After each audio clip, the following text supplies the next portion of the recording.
Hey everyone, welcome back to Superbits. Today, we're diving into some crazy, wild, and little-known facts about Andrew Garfield's portrayal of Spider-Man.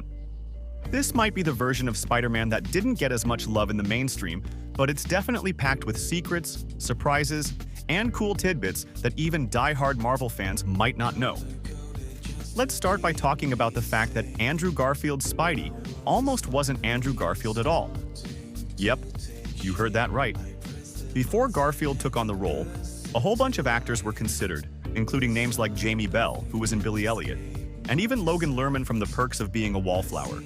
But in the end, Garfield, the relatively unknown actor at the time, landed the role and redefined what it meant to be a modern Peter Parker. Did you know that Andrew Garfield was already a huge Spider-Man fan before he ever got the part? In fact, he admitted in interviews that he had his own Spidey costume as a kid, and he even showed up at Comic-Con in disguise as Spider-Man, surprising fans with an emotional reveal during the panel. Fun fact: Andrew Garfield's Spider-Man almost crossed over into the MCU long before Spider-Man. No Way Home. Rumors swirled for years that Garfield's Spidey was originally planned to appear in Captain America. Civil War, but legal complications prevented it. Thankfully, we got to see him return in the multiversal epic No Way Home, where he delivered one of the film's most iconic lines, "I love you guys," which he improvised on set. Fans went wild, and Garfield's heartfelt portrayal reminded everyone why his Spider-Man deserved a second chance. And here's a fun Easter egg. In The Amazing Spider-Man 2, the ringtone on Peter's phone is the theme from the classic 1967 Spider-Man cartoon. It's little details like these that made the films a treasure trove for die-hard fans. Andrew Garfield's portrayal of Spider-Man was so influential that it inspired Marvel Comics to introduce a character named Andy Maguire in The Amazing Spider-Man 692, commemorating Spider-Man's 50th anniversary.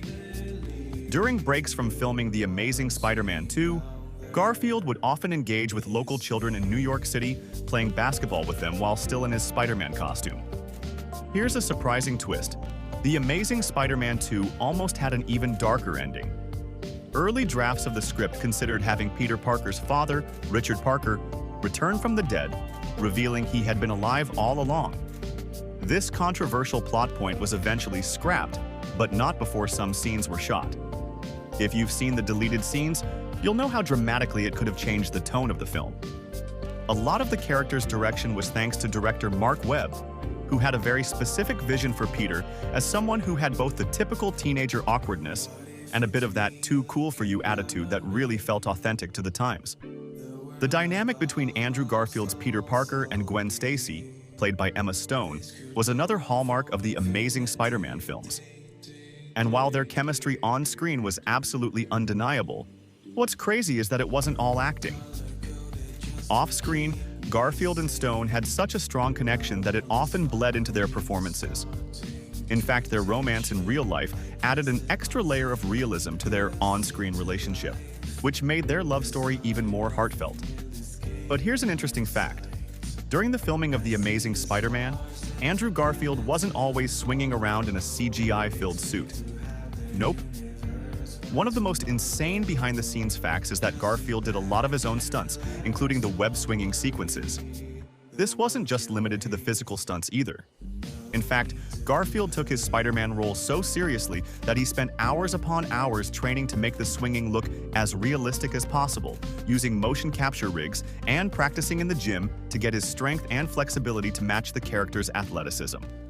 Now, here's where things get really crazy. Did you know that the Amazing Spider-Man films were almost set in the same universe as the Avengers? That's right. Before the MCU took over with its all-encompassing, interconnected storylines, Sony and Marvel had discussed the possibility of having Garfield's Spider-Man appear alongside Iron Man, Thor, and Captain America. However, things didn't quite line up, mostly due to licensing and production issues, which led to Garfield's Spider-Man staying in his own separate universe. Oh, and here's something even crazier. Did you know the whole organic webbing concept in The Amazing Spider-Man was something Garfield fought to keep? For years, Spider-Man had been depicted using mechanical web shooters, but Garfield felt that the organic webbing from the comics felt more in tune with Spider-Man's identity as someone who wasn't just a tech nerd, but someone who was struggling with his powers on a personal level. That's right, Garfield pushed for a more organic take on Spidey's web-slinging. And though it was ultimately a mix between the two, as we saw in The Amazing Spider-Man 2, it was a pretty bold choice for the time. But if you thought that was wild, let's talk about a truly mind-blowing fact that not a lot of people know. The Amazing Spider-Man 2 was a massive box office disappointment in the US. But internationally, it was a different story altogether. The film actually performed way better in international markets, which led to discussions about a third film in the series. Sadly, we all know that never came to fruition, and the Amazing Spider-Man series was officially scrapped in favor of the MCU's version of Spider-Man with Tom Holland. But the truth is, there's a legacy to Garfield's Spidey that still impacts the character today. His version of Spider-Man was a fan favorite for a lot of reasons, from the darker tone to the more complex portrayal of Peter's emotions. And speaking of what-ifs, let's talk about some of the other villains Garfield's Spider-Man never got to face. While the Amazing Spider-Man series did bring us some pretty iconic bad guys like the Lizard and Electro, the original plan was to eventually introduce Kraven the Hunter in the third movie. Imagine that for a second. Kraven, the Master Hunter, going toe-to-toe with Garfield's Spider-Man. That would have been incredible, especially considering Garfield's more athletic, rugged version of Peter Parker. But again, it never happened. And it's one of those missed opportunities that we can only dream about. Now, here's another fun fact that a lot of people miss. Andrew Garfield actually auditioned for the role of Spider-Man with a pretty wild and hilarious take on the character.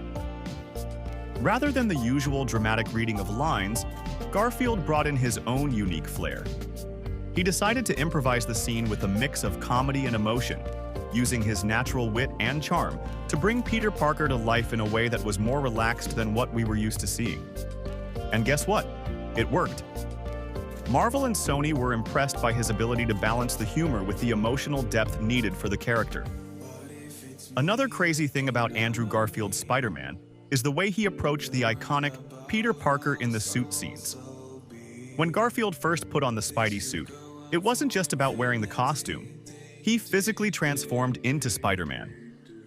This meant adopting a completely different posture, facial expressions, and mannerisms. He would actively shift his body language to reflect the playful, more confident Spider-Man, compared to the more self-conscious, sometimes awkward Peter Parker. That attention to detail made his portrayal one of the most distinct among the actors who've worn the suit. It's also worth noting that Garfield's Spider-Man didn't just resonate with fans for the on-screen moments. He became a symbol for a whole generation of Spider-Man lovers. His portrayal brought a level of vulnerability and realism to the character that hadn't been fully explored before. For many fans, this Spider-Man was their first introduction to the character's more complex side, and it led to a new appreciation for what Peter Parker really represented. And if we're talking about crazy facts, let's not forget about the incredible moments Garfield had when he met his fans. One of the most touching moments was when he surprised a fan in a hospital by donning his Spider-Man suit and showing up to deliver a heartfelt message of hope. That kind of behind-the-scenes humanity gave the role even more significance, showing that Garfield didn't just play Spider-Man, he became the symbol of what Spider-Man stood for. But in the end, despite the ups and downs of the Amazing Spider-Man series, Garfield's portrayal will always hold a special place in the hearts of Spider-Man fans everywhere. Whether it was the raw emotion of losing Gwen Stacy, the humor that was sometimes darker than usual, or his unmatched passion for the character, Garfield's Spider-Man will forever be one of the most interesting and, yes, crazy interpretations of the beloved superhero. His time as the web-slinger might have been brief, but the impact he made? Totally unforgettable.